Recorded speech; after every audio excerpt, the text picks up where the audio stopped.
earned. We Orthodox do not believe that we earn salvation. You don't earn it. You don't do anything for it. When, as you know, right, the gospel itself says, when you have done everything, you need to tell yourself, unworthy servants, we've only done what we were supposed to, what was our duty. Then the image, yes, indeed, that it's in the Holy Unction service. It says, our righteousness is as filthy rags in your eyes, in your sight. That's language that comes actually from the prophet Isaiah. And it's a very strong term there, by the way. In terms of, in Jewish terms, where the passage in Isaiah comes from, is the most unclean thing. God is telling us straightforwardly, I don't care for your righteousness.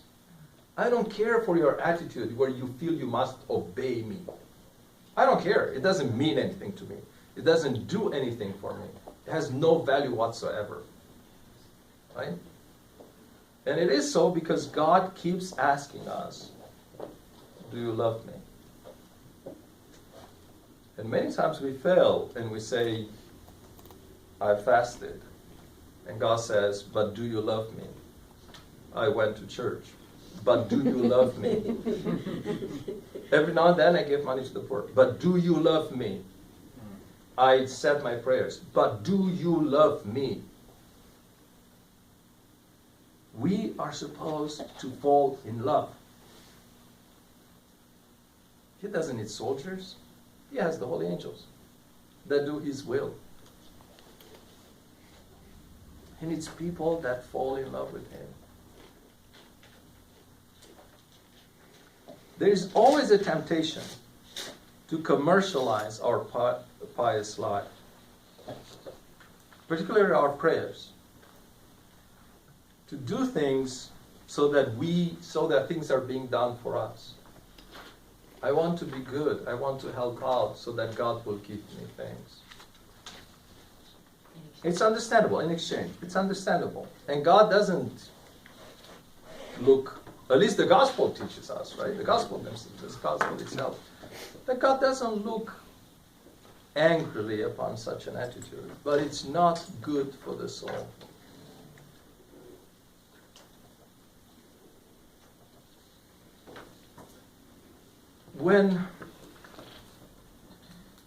Because such an attitude doesn't get rid of the ultimate enemy.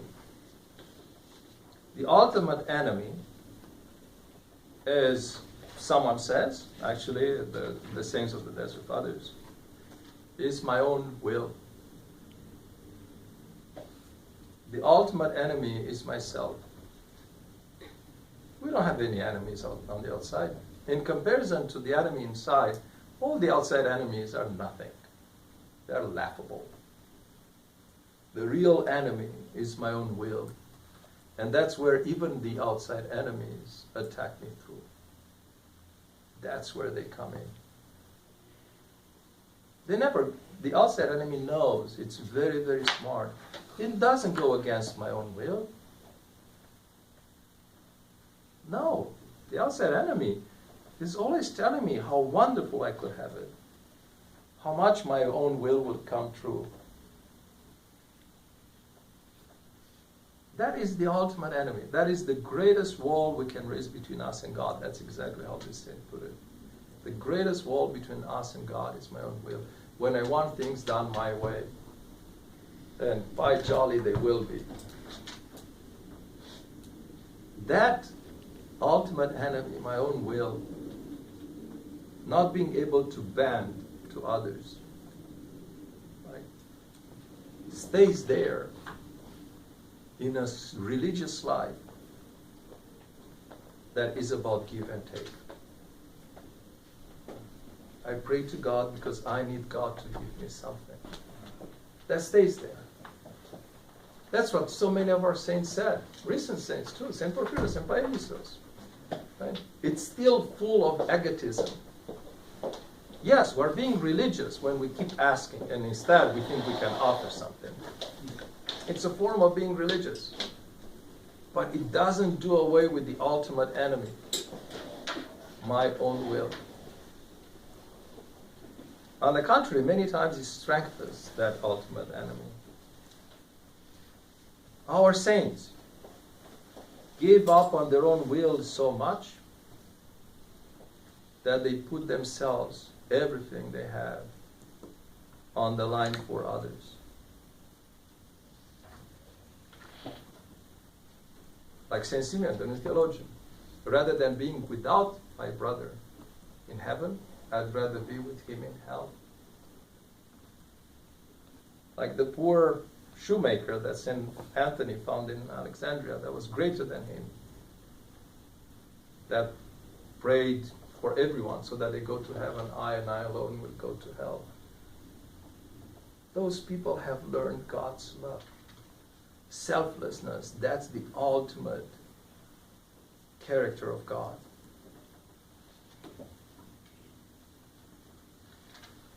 Now, given that these are the notes of our spirituality, let me repeat them. God is infinitely and unconditionally loving selflessness. Our response to this love is not obedience, slavery, but love. Free love. There's no other way of loving. The commandments are not prescriptions. They're not authoritative, but rather they are descriptions of life in God, and they are loving. They are offerings, self-offerings of God to us. And joy is not retributive, but it's simply life in our Father's house. And the fact that our righteousness is worthless. All this put together, where does it leave us? Where does it leave this charity, ourselves here? First, let's talk about the suffering, the poor, those whom you help. Everyone in need, everyone in pain. Why do we help them? Because there's a commandment? Well, yes, but I hope we just clarified that that's the wrong attitude. That too, it is a commandment too. Because we love them, no? That's Yes, yes, exactly. Now why? First and foremost, because God is compassionate. How could he not be? If he is love and love only, how could he not be compassionate? We use two terms about his compassion in our services. They're both very, very powerful. In Romanian, the first one is milostivire, right? He's not just milos, but he's milostiv. The distinction is there in Romanian, sorry about the little Romanian, between merciful and almost filled with pity. I'll explain where the second one comes from. Is there actually to reflect a distinction in the Greek itself. The Greek behind the second one, milostiv, afi milostiv, is actually iktirmos. And iktirmos in Greek doesn't mean just to be compassionate, right? Afi milos, but it's much stronger than that. Iktirmos actually comes from an interjection, from oi. And oi is what people say and scream when they are in pain. What we call God, when we call God iktirmos, is compassionate to the point of hurting for us. He doesn't just feel bad, because he doesn't leave any distance between us and himself. He feels our pain much more than we do. He doesn't just have mercy. He has the pain of the world for every single one of us. Now the second term, splanknon, in Greek, comes from a term that means entrails, like intestines, things on the inside. And when God is splanknon, that means he hurts down to his insides.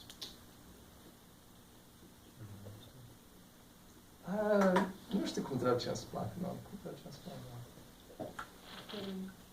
Google it. Sorry? Yeah, Google it. Yeah. You can Google it. Thank God for the internet. Yeah, just Google it. Splanknon. I think tot milostiv. I think tot milostiv. Would it be Tot milostiv. Yeah. Koji je bun și că bun și milostiv. Yeah, milostiv. Same thing. We don't make in Romania distinction between iktirmos. Yes, yeah, exactly. Between iktirmos and splanknon.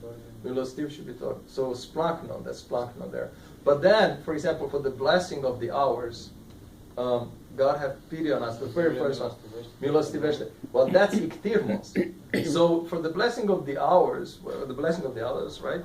When the choir says, bless the ceasurile, and the priest gives the blessing. In românește este Dumnezeule milostivește-ne spre noi și ne binecuvintează, right?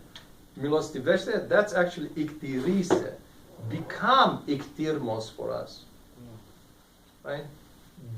So what the priest is actually, the blessing of the priest is, God, be in pain for us to the point of screaming. That's what we ask God to be. And actually, as Father Tom Hopko actually put it once beautifully, is that we always ask God to be what He is. The very nature of the liturgy is circular. We only ask God to be what He already is. And the service doesn't do anything for Him. The service does everything for us. Mm-hmm. The services are there to remind us of what He actually is. But of course, it's only proper that we put it in the form of prayer. Right? We have to be. I'm not going to talk about the importance of humility today, but we have to put it in the form of prayer. Because there's nothing without humility. So that's all good. So He is compassionate. But there is something else bigger there. God doesn't just love the people who are in poverty and in pain, and by that, by definition, He loves every single one of us, because we're all in pain. More physical or less physical. But God is in those who are in poverty or pain. There is no distance between Him and them. None. The distance collapses. Why is God in those and we know that, don't we know that? I mean, the gospel spells it right out in the vision of the last judgment, right, in Matthew 25. When the Lord says, you haven't given, right, I was hungry, you didn't give me food, I was thirsty, you didn't give me water, I was in prison, you didn't visit me. He's talking about Himself. He really says me. But of course the reference is about the poor ones, the ones you help with this charity. Because there's no distance between them. Why? Because poverty and pain are in God's own character. Although God is the master of all in His perfect selflessness, He is the ultimate poor. He owns everything, but He never thinks of Himself as the owner of everything. That's how selfless He is.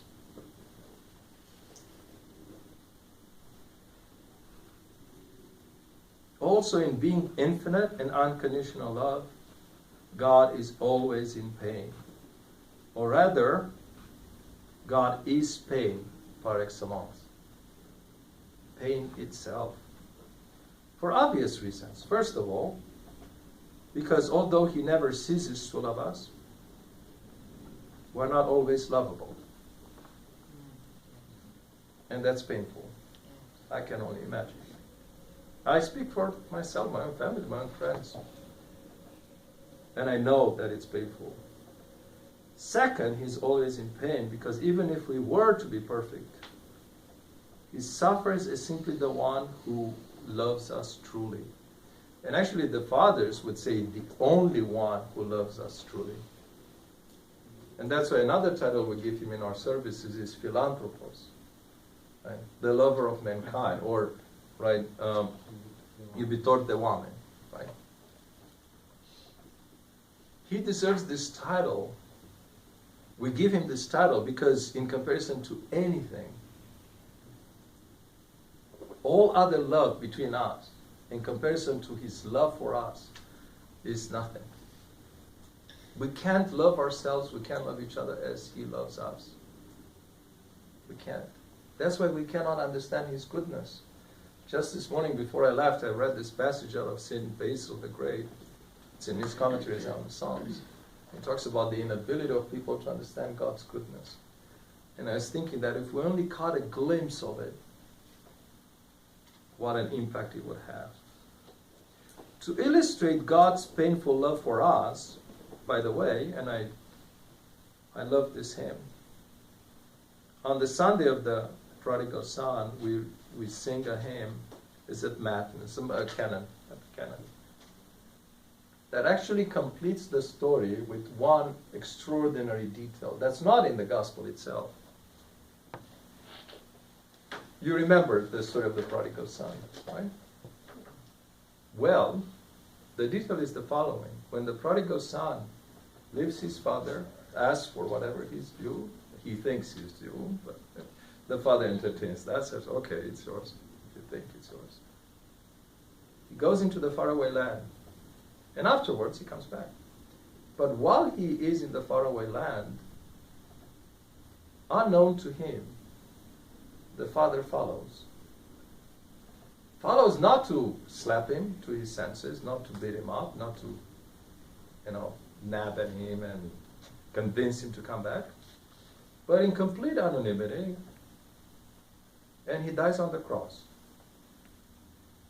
And when the prodigal son comes back, he doesn't know it, but the father has the scars of the cross and the thorns on him.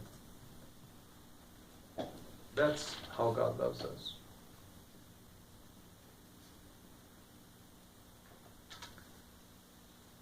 So, given that God is so, He is literally pain, and He is in all those who are in pain. All that would be wonderful to know when we are in pain, when we struggle, when we suffer, when we doubt, when we despair, when we're in depression, is that God is there with us. And there is no space we can find, no place we can go to, no dark place we can go to, where God is not going to reach for us.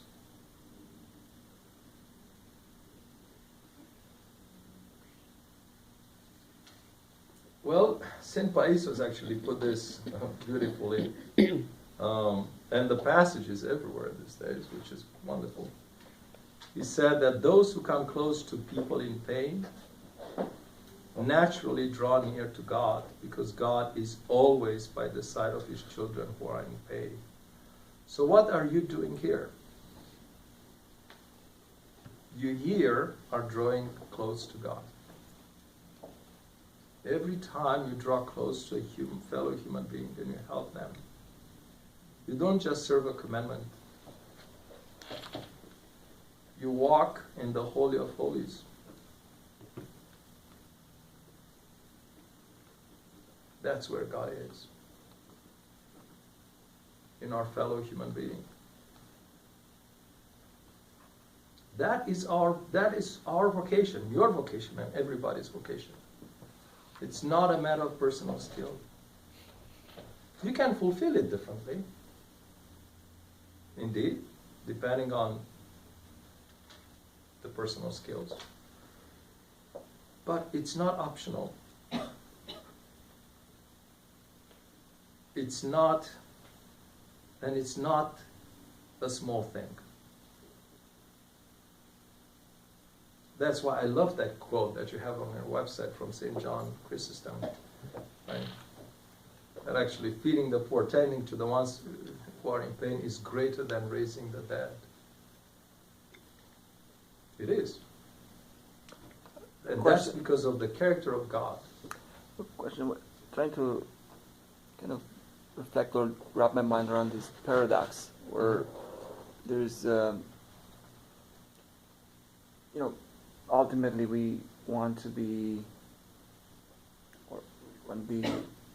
loving others unconditionally, and it sounds like the closer we are to those in pain, we learn to love. But the more, happier people are in this world, then the farther you go from God, because in a way it kind of takes you away from that unconditional love. And why this paradox, and why wouldn't we be able to love unconditionally no matter how the other person is? That's impossible. Loving unconditionally is impossible until two things are accomplished. First, directly with me, with myself, the person that is in this situation, is to give away my own will. See, my own will keeps me away from the other, and my own will keeps me away from God. Because when my own will is satisfied, I am happy. That's all I need to be happy. When I have a will, when I want things, and I want things to happen, by jolly, right? And they do happen for me, I'm happy. My own will allows me happiness in myself. And the second thing that keeps us from loving the others that way is glimpsing at God's love. You cannot love someone unconditionally until you see God's love. You have a small glimpse of it, and that will do it. Can you explain this? Mm-hmm. You need to leave. How does that happen? Many times it's a gift. It just happens. It happens when you let it, more practically, right, more simply, it can happen when you let the church sink in. Let the church sink in. Realize what's happening in the church. Listen to the hymns. Think what we're doing. What are we doing in the liturgy?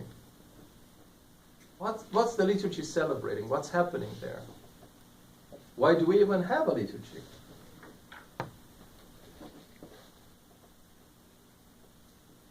Right? Why do we even have a liturgy? What's right? Would it help if a person comes in the church like a child, forgiving himself completely and opening yourself as you would be a child, innocent? Oh yes. Well, that's feel the love of perfection. God. That's perfection. To be a child is perfection. Being a child is wow. That's it. So That's it.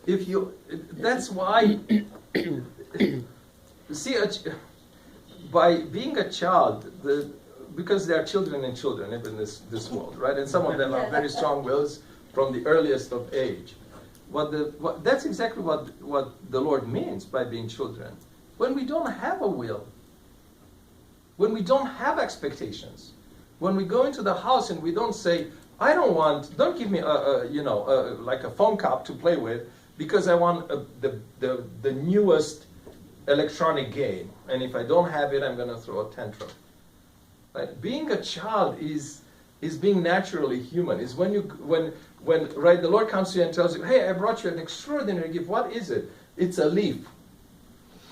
And then you go like, "This is the most wonderful thing I've ever seen." That's what it means to be a child, to have that wonder, that awe, right?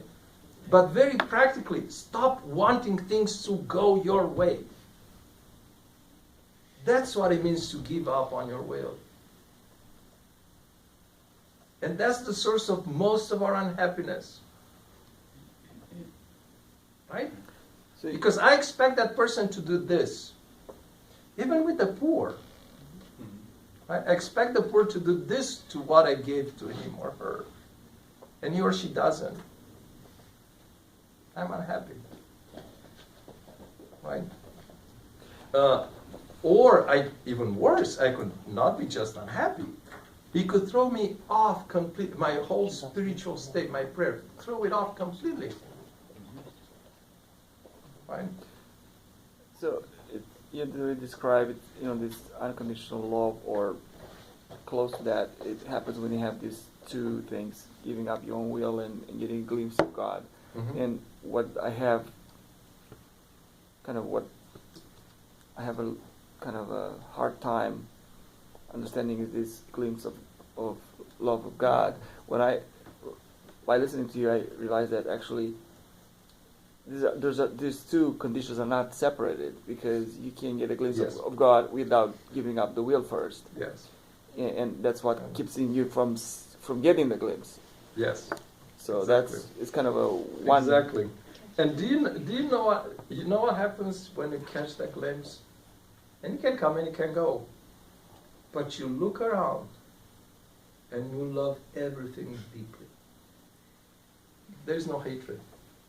All hatred and all darkness have just disappeared. You can look at the worst of sinners. I've heard saints describe this. That's what I'm describing when they told me. And kind of You look at the worst of sinners and you see the love of God in that person. And you look to the bottom of hell and you want to be there with them. Like Saint Simeon, the theologian, put it. You don't want to... You want to take on the pain of the world.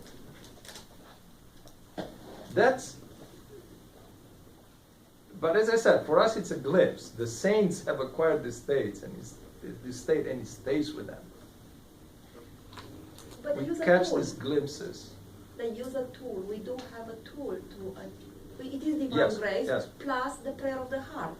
So you just do the Yes. prayer of the heart, Yeah. and at one point it opens you to that state, and that's where you are for a while until you lose it. Yes. so easy. It's not easy. Not easy at So all. it's maybe one way, if I think about kind of stories or what we heard from others is, that's suffering or the pain can get you closer to Mhm. give up the will, because in some Yes. way you get Yeah. desperate Yeah. where you cannot hope from yourself for any salvation, and then you become more open Yes, yes. because you're more helpless Yes. than ever before. And even if everything goes for you, this was my conclusion when I've been some practical, not advice, but practical thoughts. Even if everything works for you, if you are kind to all, as soon as you're kind to all, see, many people want proof. Show me the proof that it works. But there is no such proof. There is no intellectual proof. There is no math. There is no formula. But the proof that it works is in it. Yeah. So in other words, as soon as you see everybody, you look at everybody with kindness, you realize that it was supposed to be so. But That's when you see their pains. at the very moment then when you think that you need proof, your ego gets in the way, because Yeah. you only want to prove for yourself. So Yes. you Yeah. make sure you don't get a bad deal. Exactly. And even if you want it for others, you want it for others because you want to show the others how it is. Yes. Yeah, and Right. that's what I asked about this paradox, where it's, in fact, when it comes to the poor and those in pain, I feel like even for us sometimes could be like hypocritical that it's easy to love those that are doing worse than you. Yes. And then you feel like I'm doing something good, but I'm doing for those that are poor, a lot poorer than me. So, in a way, I'm doing myself a service. Yes. It's very where really the challenge is to love those that are doing much better than you, and then maybe they're doing bad things to you. Exactly. Yes. And in that case, Exactly. God is maybe not close to them, but regardless, if I love them, I get close. Yes. But see, the thing is, the ideal is to love our enemies. And even if we can't do it, it's so important not to give up on the ideal. It's so important not to lower the ideal. It's been lowered so many times, and it didn't lead anywhere except to the death of the spiritual life, to the death of the soul. In so many conjunctures, in so many places on this earth, right? so many people have already lowered the ideal. They say, okay, now love your enemies, but at least don't kill them back. And you keep lowering and lowering and lowering. What do we expect of the church, right? We don't expect, we are not going to have this language of union with God. No, I mean, just, show up. And there are, clear standards and minimums that one can meet. And the minimums are very, very minimal, right? Because we keep lowering the ideal. But it's important to have the ideal even if you fail it. And it's very important to have the knowledge of failure. That's why it's important to have the ideal. Right? Like one great saint actually said, I prefer a sinner who knows that he sinned to someone who's never sinned and he knows he's never sinned. Right? Good one. That's why it's important to have that, to know that you fall short. The knowledge of falling short is extraordinary. Yeah. If you want, is the most powerful fertilizer of the soul, right? Because then you're humble and open. Yes. Yes. Doesn't it seem a bit like a contradiction that, we as a charity are trying to bring comfort and relief to those who are in pain and poverty? Maybe in that way we're taking them farther away from God. Because when they are in pain and poverty, they are closer to God. Well, once they become developed, they forget about that. It's a paradox. Well, Yeah. it is a paradox, but yeah, you could put it that way. But don't go there. The important thing is the fight. The important thing is what you do. We can't have this attitude of control. No. We cannot control people. How you do it? We can't even control the church, right? They're And trying hard. it's important. Anyway, a very important father to me, very close to my soul, Father Emilianos. Once he gave this wonderful sermon. He was asked to give a talk to actually a clergy retreat. So there were priests and deacons and probably even bishops, I don't know. And he gave the sermon on failure, on the value of failure. He said how important it is for us to fail. Because we learned that it's not about us. Mm-hmm. It's not about, right? It's not a self-affirmation. Right? To a certain extent, we will all fail. The apostles failed. And actually, Father Milanos, in his typical style, he started the whole sermon, the whole talk, with this powerful imagery. And he said, show me the splendid churches of St. Paul. They're all ruins in Turkey. Right? They're all ruins in Turkey. But then if you have the attitude like, well, I mean, chances are, and by the way, chances are, God knows, hundreds of years from now where the Orthodoxy will have its home. Maybe not even here. Probably this church will be ruins. So what do we do then? We give up and we say, okay, well, whatever, it's not going where we want it to go. No, you don't give up. Right? Because if you win one soul, you win the world. The whole world. Because God loves every single soul infinitely. To Him, every single one of us means the world. Even a non-Christian? Even non-Christians. Even a terrorist? And many times I understand why. Because I know lots of my fellow Christians, and I understand why God likes some of the others more than some of them. I'm kidding. But, of course, no one is excluded. I mean, that's in the gospel. Loving the righteous and the sinners. He doesn't hate the sinners. He loves the sinners. Who were we when Christ died for us? That's in St. Paul. Who were we? He died for us because we deserved it. He died for us because we're righteous. He died for us while we were sinners. The category of sinners being so misused these days because probably you notice the sinners are always the others. Like, No.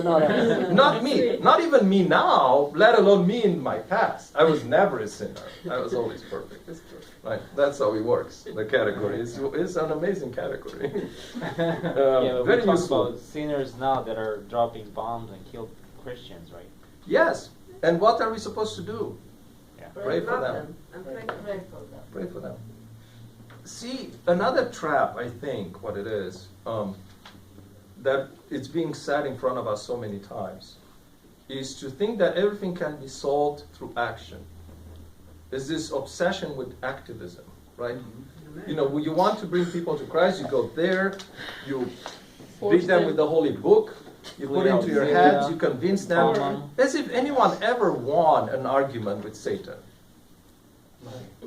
Okay, convince him. I mean, come on, philosophy, how do you want to approach him, right? No, the only thing that destroys darkness is light.